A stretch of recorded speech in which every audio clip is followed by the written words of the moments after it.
The New York Jets, 7-4, coming off a big victory over the Bears, 31-10, face the 9-2 Minnesota Vikings at Minnesota. I like the Jets in this game, Coach, and I'm going to tell you the reason why. They finally got a quarterback that the players on the offensive side of the field can believe in at quarterback. And I don't care if it's just been one game, but Mike White won in the game. He threw 3 touchdown passes in their last game against the Bears.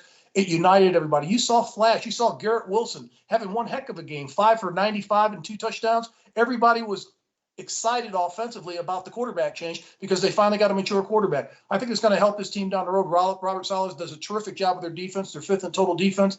On the other side, you've got to stop Delvin Cook first and Justin Jefferson second, and then you can get to Kirk Cousins. Hopefully this isn't a primetime game for Kirk because he doesn't make a lot of primetime appearances and win, but we're going to find out. I like the Jets. They're getting 3. Minnesota's giving 3 at home, but I kind of like the Jets a little bit in this game, Coach. Well, it's really amazing, Mark.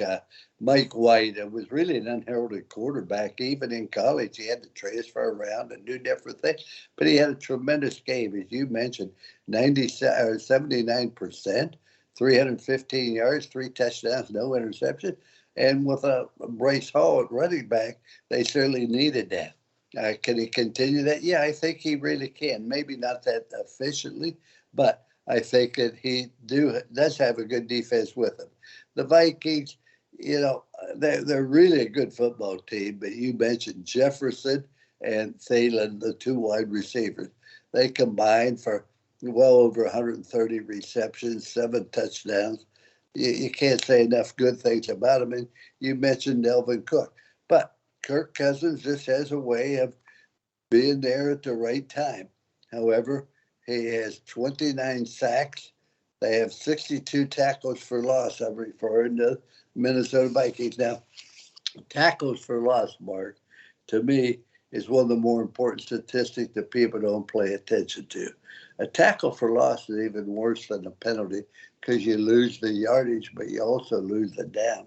If you get a holding penalty and it's 1st and 10, that's different than if you get sacked and it's 2nd and 10. So the reason the Vikings have had good success, they've done an excellent job in that respect of tackles for loss. I look for the Jets to win this football game in an upset, 27-24. I think the Vikings are due for a downer in this week. So the Jets win 27, Vikes 24. I can't believe I agree with you on so many games this week. I love the Jets in this game, as I stated before. They're getting 3 points at Minnesota. I'm going to take the Jets in this game, 32-27.